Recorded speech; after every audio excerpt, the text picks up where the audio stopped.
Good evening.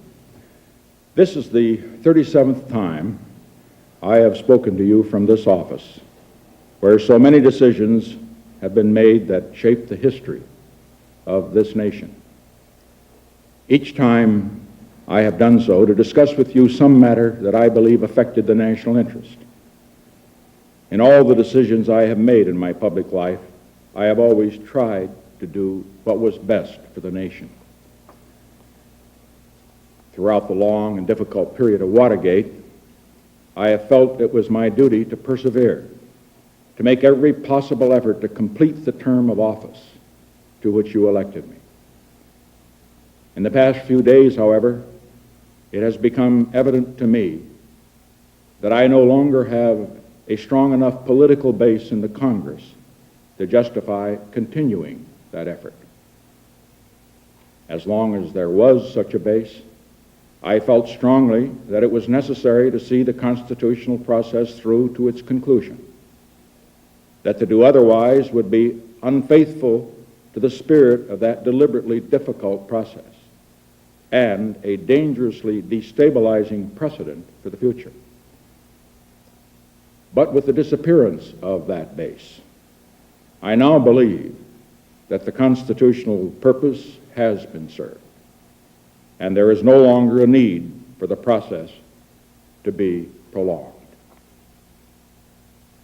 I would have preferred to carry through to the finish, whatever the personal agony it would have involved. And my family unanimously urged me to do so. But the interests of the nation must always come before any personal considerations. From the discussions I have had with congressional and other leaders, I have concluded that because of the Watergate matter, I might not have the support of the Congress that I would consider necessary to back the very difficult decisions and carry out the duties of this office in the way the interests of the nation will require. I have never been a quitter. To leave office before my term is completed is abhorrent to every instinct in my body. But as president, I must put the interests of America first. America needs a full-time president and a full-time Congress, particularly at this time with problems we face at home and abroad. To continue to fight through the months ahead for my personal vindication would almost totally absorb the time and attention of both the President and the Congress in a period when our entire focus should be on the great issues of peace abroad and prosperity without inflation at home. Therefore, I shall resign the presidency effective at noon tomorrow. Vice President Ford will be sworn in as president at that hour in this office. As I recall the high hopes for America with which we began this second term, I feel a great sadness that I will not be here in this office working on your behalf to achieve those hopes in the next 2.5 years. But in turning over direction of the government to Vice President Ford, I know, as I told the nation when I nominated him for that office 10 months ago, that the leadership of America will be in good hands. In passing this office to the Vice President, I also do so with a profound sense of the weight of responsibility that will fall on his shoulders tomorrow, and therefore of the understanding, the patience, the cooperation he will need from all Americans. As he assumes that responsibility, he will deserve the help and the support of all of us. As we look to the future, the first essential is to begin healing the wounds of this nation, to put the bitterness and divisions of the recent past behind us, and to rediscover those shared ideals that lie at the heart of our strength and unity as a great and as a free people. By taking this action, I hope that I will have hastened the start of that process of healing which is so desperately needed in America. I regret deeply any injuries that may have been done in the course of the events that led to this decision. I would say only that if some of my judgments were wrong, and some were wrong, they were made in what I believed at the time to be the best interest of the nation. To those who have stood with me during these past difficult months, to my family, my friends, to many others who joined in supporting my cause because they believed it was right, I will be eternally grateful for your support.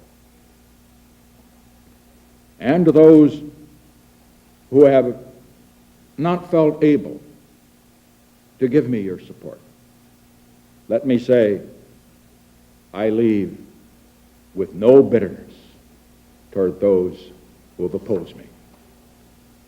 Because all of us in the final analysis have been concerned with the good of the country, however our judgments might differ.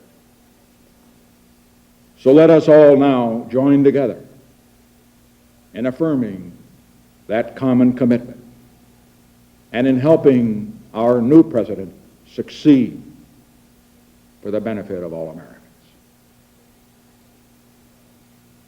I shall leave this office with regret at not completing my term, but with gratitude for the privilege of serving as your president for the past 5.5 years. These years have been a momentous time in the history of our nation and the world. They have been a time of achievement in which we can all be proud, achievements that represent the shared efforts of the administration, the Congress, and the people.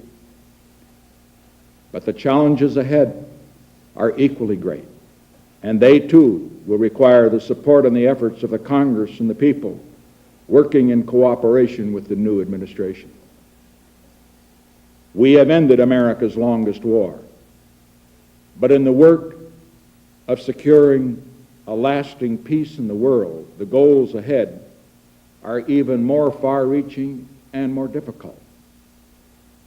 We must complete a structure of peace so that it will be said of this generation, our generation of Americans, by the people of all nations, not only that we ended one war, but that we prevented future wars. We have unlocked the doors that for a quarter of a century stood between the United States and the People's Republic of China. We must now ensure that the 1/4 of the world's people who live in the People's Republic of China will be and remain not our enemies, but our friends. In the Middle East, 100 million people in the Arab countries, many of whom have considered us their enemy for nearly 20 years, now look on us as their friends. We must continue to build on that friendship so that peace can settle at last over the Middle East, and so that the cradle of civilization will not become its grave.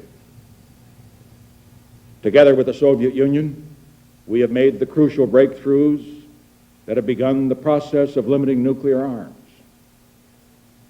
But we must set as our goal not just limiting, but reducing and finally destroying these terrible weapons so that they cannot destroy civilization, and so that the threat of nuclear war will no longer hang over the world and the people. We have opened a new relation with the Soviet Union.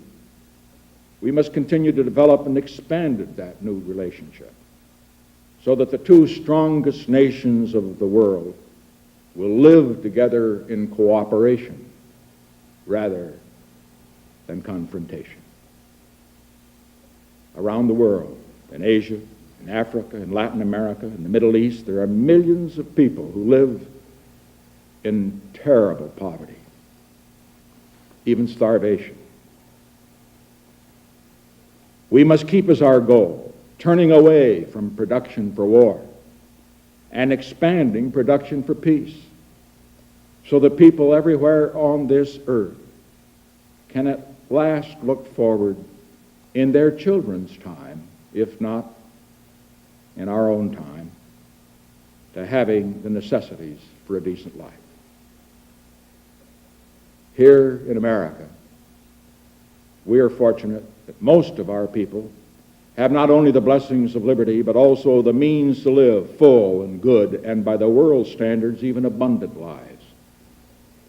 We must press on, however, toward a goal not only of more and better jobs, but of full opportunity for every American. And of what we are striving so hard right now to achieve, prosperity without inflation. For more than a quarter of a century in public life, I have shared in the turbulent history of this era. I have fought for what I believed in. I have tried, to the best of my ability, to discharge those duties and meet those responsibilities that were entrusted to me. Sometimes I have succeeded, and sometimes I have failed. But always, I have taken heart from what Theodore Roosevelt once said about the man in the arena whose face is marred by dust and sweat and blood, who strives valiantly, who errs and comes short again and again, because there is not effort without error and shortcoming, but who does actually strive to do the deed, who knows the great enthusiasms, the great devotions, who spends himself in a worthy cause, who at the best knows in the end the triumphs of high achievements, and who at the worst, if he fails, at least fails while daring greatly. I pledge to you tonight that as long as I have a breath of life in my body, I shall continue in that spirit. I shall continue to work for the great causes to which I have been dedicated throughout my years as a congressman, a senator, vice president, and president. The cause of peace, not just for America, but among all nations. Prosperity, justice, and opportunity for all of our people. There is one cause, above all, to which I have been devoted, and to which I shall always be devoted for as long as I live.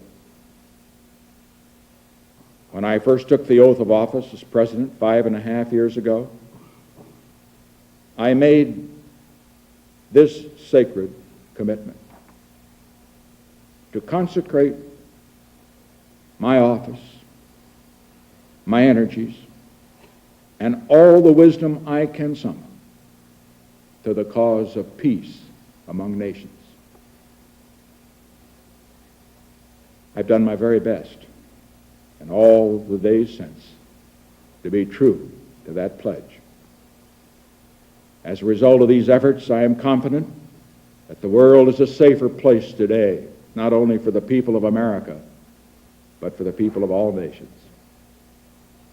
And that all of our children have a better chance than before of living in peace rather than dying in war.